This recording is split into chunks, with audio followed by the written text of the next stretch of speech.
Hey, what's up? How's everybody doing? Tyler here with your movie fix. Hope everyone had a great Halloween. I was working, I didn't really get to do anything, but I've been celebrating all throughout the month, watching a whole bunch of scary movies, horror movies, Halloween stuff, and I got to do like my Halloween the day before. So that was really fun, and I've been working on some personal projects.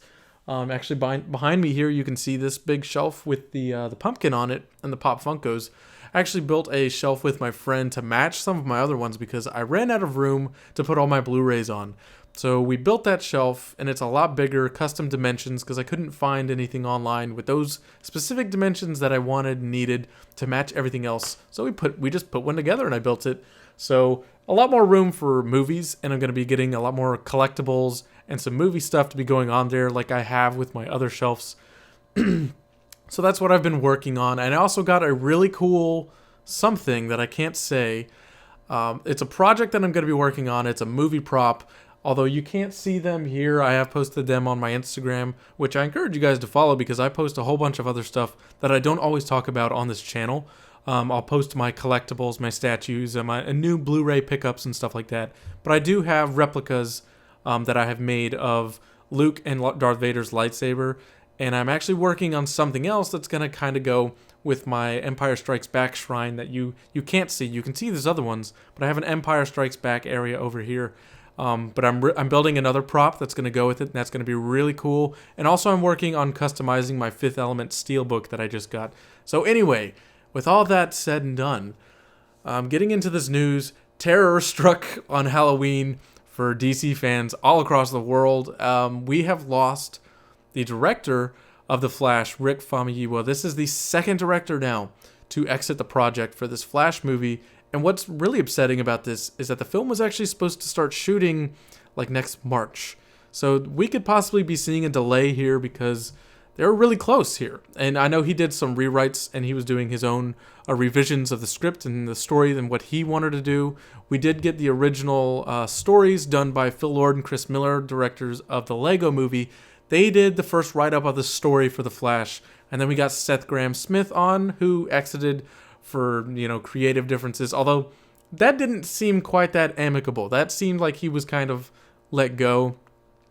This seems a little more amicable with Rick Famuyiwa and Warner Brothers. This is a report coming out of the Hollywood Reporter that he did leave over some creative differences, and he told them that he was wanting to go for a much edgier take on the character, and he did have this to say: while it's disappointing that we couldn't come together creatively on the project, I remain grateful for the opportunity. I'll continue to look for opportunities to tell stories that speak to a fresh generational, topical, and multicultural point of view. Those comments are very in line with some of Rick Famuyiwa's other work, specifically if you were to look at Dope. Now, I just want everybody to, initially, when I saw this report, I was like, and excuse me, are you fucking kidding me? This is the second time now for just The Flash. And this is the third director that we have lost for some of these DC movies. Originally, Michelle McLaren, who was going to do Wonder Woman. Although, again, let's take a step back. On the surface, all this looks bad. They lost a director for Wonder Woman. Okay, that kind of sucks. We lost a director for The Flash. Okay, are you kidding me? This is another movie? And then we get this guy, and then we lose him also. But again, I'm going to just talk with everybody here about maybe why we shouldn't be panicking, why nobody should be angry, why we probably shouldn't even be blaming Warner Brothers for this decision, or even Rick Famuyiwa, and let's just step back, take a breath, and think a little more logically. Now, when we lost Michelle McLaren for Wonder Woman, we learned a couple of things that she wanted to do with the character and the story, such as having a talking tiger pet for Wonder Woman. Something like that would not have been very good. On top of, we don't know what else she was going to do with the movie. There were just little tidbits like that made it out. But we did get a replacement with Patty Jenkins, who, you look at Michelle McLaren, a great director. Patty Jenkins, also a pretty great director. But this is also a chick who has wanted to make this movie her entire life. We lost one director, and it got put in the hands of someone who, this has been their passion project for 15 years or so now, that this is what they have wanted to make. They got into movie making so that they could one day make a movie about Wonder Woman, and that's Patty Jenkins, and that's what we got for Wonder Woman. Now with Flash, I don't think it was that big of a deal that we lost Seth Grahame-Smith. He had never directed anything before. That was not a loss. That was nothing. And then we got Rick Famuyiwa, who's more of an indie film director, and he's done a lot of more smaller, personal, like urban type of movies that are very in line with his comments of wanting to do fresh, generational, multicultural point of view, which sounds a lot like Spider-Man Homecoming. That sounds a lot like what they were kind of doing. But here's why it might not really be all that bad. And I know there have been all these comments and people are slamming Warner Brothers right now because the comment has been made like twice. Like over 2 years ago from like Deborah Snyder and someone else involved with the project. And they mentioned that the DC movies are director driven. And now everybody's just slamming them because we've lost 3 directors now over creative differences. And that's pretty much what it's always going to be. But just to clarify that whole director driven thing, I think people maybe took that a little too literally, that it's like, oh, well, we want a Flash movie made, so we're just going to hire a director, and we're just going to let them do whatever they want with $200 million and about $150 million on marketing. We're just going to gamble and not interfere whatsoever and just hope that they do a pretty okay job. And, you know, this is part of a franchise, but we don't really care if it goes along with anything. That's not how it works, guys. So, like, even something with Dawn of Justice, the Batman v Superman, Batman versus Superman, that has been a story that Warner Brothers has wanted to get, you know, taken off for years, like decades at this point, probably. Back since, you know, Michael Keaton Batman and Christopher Reeve, they've kind of wanted to do this. And say they have a story that this is what they want to do. They want certain plot points and certain things about the character to be present. These are things the producers want, like they wanted an older Batman. They wanted a fight. They wanted certain things to happen during the fight. And they give them parameters and stuff that they have to build around. Like, you are making this movie. You can make your movie, but we want some of these specific things to go in the movie. And I think with a director like Rick Famuyiwa, who's used to doing these indie projects, these smaller projects, again, being a storyteller, being a good storyteller is being a good storyteller, and that's that. But when you're working with something like The Flash, it's a little different, I would say, because maybe, I'm just throwing this out here, maybe he wasn't really up for the challenge creatively. Maybe we need someone who's a little more visually driven as a director. And maybe he just wasn't quite there creatively to take what they wanted in a film. And he could not find a way to put it in his movie. And from all the Instagram photos and Twitter stuff that he was putting out, he was really, you know, a big Flash fan. And he wanted to make this movie. You know, he's been a fan his entire life. He's always read the books. He bought all the graphic novels. He was reading them. He was doing his research and studying on how he wanted to do the Flash. And he does have a passion for the character, but based on his previous work and based on his comments, he wanted to make something a little smaller. And that's not really what I want for a Flash movie. I want something to be epic. I want it to be big in scale, and I want it to be really fun. I want to see some Speed Force. I want Professor Zoom. I want some epic stuff going on inside the Speed Force.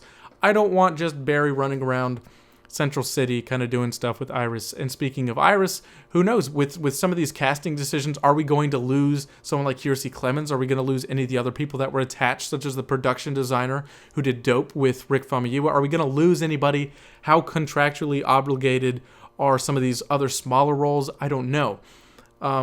Ezra Miller is obviously still going to be attached to it, but this whole thing is going to be a little delayed. So I think we probably shouldn't freak out over the director-driven comments, because we know that's not quite the situation. And I think maybe even then that it was meant that the DC movie universe was kind of being ran by the directors. It was initially being ran by Patty Jenkins, Zack Snyder, Ben Affleck, them wanting to shape things as a group of directors with Rick and James Wan.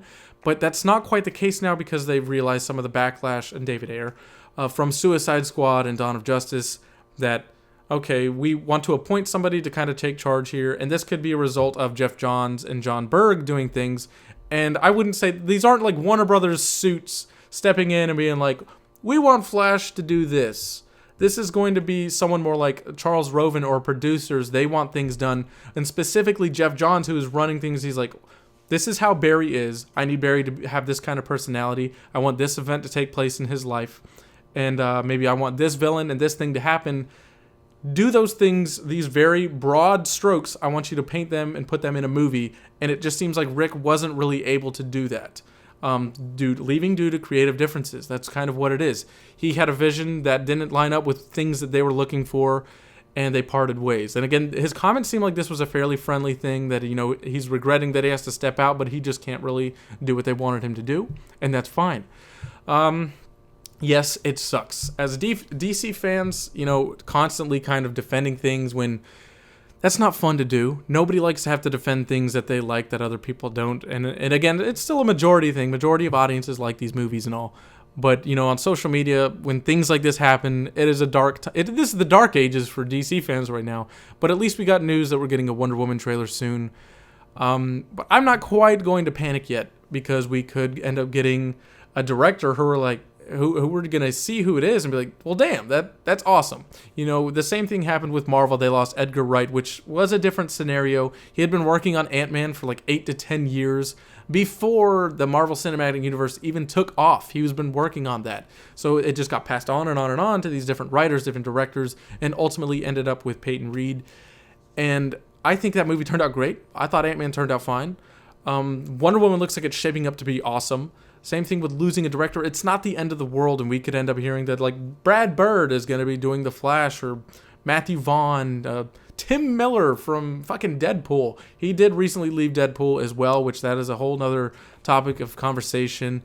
But if they were to tell me that we are getting another well-established, awesome director who is known, maybe not some smaller indie director who maybe they just can't handle what they kind of want to get out of The Flash.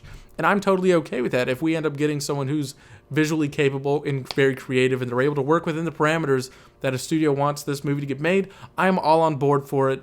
But if they were to announce that, Uwe Boll is going to be directing The Flash, then we can cry and panic and set things on fire. But I'm just not quite ready for that. So everybody just take a deep breath and let's wait and see what's going to be happening with the Flash movie. Worst case scenario, they find a director and it gets delayed a couple months, and that's fine. But we still have Wonder Woman and Justice League and the Batman and just a couple other things all down the road. We still got James Wan on board, Ben Affleck on board. I'm not too worried about it, but comment down below, what do you make of Rick Famuyiwa parting with Warner Brothers on The Flash, and who would you like to see possibly replace him in the director's seat? So leave your thoughts, comments down below. This is going to be a pretty good discussion. Anyways, thanks for watching. For more movie news, movie reviews, all that good stuff, be sure to subscribe, and I'll see you guys later.